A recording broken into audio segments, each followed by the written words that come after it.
আজকে করব সেওয়াই, তার জন্য দুধটা আমি ওভেনে বসিয়ে দিলাম, তারপর দিয়ে দিলাম 2টো এলাচ আর 2-3টে ঝালপাতা। তারপর সেওয়াইটা আমি প্যাকেট থেকে বের করে নিয়ে তারপর ওভেনে বসিয়ে দিলাম, তাতে দিয়ে দিলাম অল্প একটু তেল, তারপর দিয়ে দিলাম সেওয়াইগুলো কিন্তু লাল লাল করে ভেজে নিতে হবে। আর দুধটাই আমি ফুটে আসলেই দিয়ে দেবো পরিমাণ মতো চিনি, সেটাকে ভালো করে নাড়াচাড়া করে নিয়ে দেখে নেব সেওয়াইটা ভাজা হয়েছে কিনা।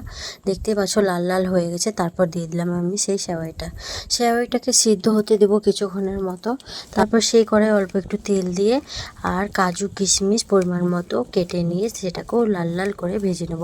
তারপর দিয়ে দেবো সেই সেওয়াইয়ের মধ্যে দিয়ে কিছুক্ষণ ফুটিয়ে নিলে কিন্তু আমাদের সেওয়াই রেডি হয়ে যাবে। সেওয়াইটা কিন্তু বেশি শুকনো করলে হবে না, একটু পাতলাই রাখতে হবে, কারণ ঠান্ডা হয়ে কিন্তু সেটা গাঢ় হয়ে যায় নিজে নিজে। তো দেখতে পাচ্ছ কত সুন্দর ফুটে এসে আমাদের সেওয়াই রেডি। আর আমার কিন্তু 400 সাবস্ক্রাইবার পূর্ণ হয়ে গেছে। তো তোমাদেরকে অসংখ্য ধন্যবাদ। আর এভাবেই আমার পাশে থেকো। আর দেখতেই পাচ্ছ এই সেওয়াইটা কত সুন্দর হয়েছে দেখতে। তোমাদের যদি ভিডিওটি ভালো লাগে শেয়ার করো, কমেন্ট করো, লাইক করো আর সাবস্ক্রাইব করো চ্যানেলটিকে। তো ধন্যবাদ, আর এইভাবেই পাশে থেকো।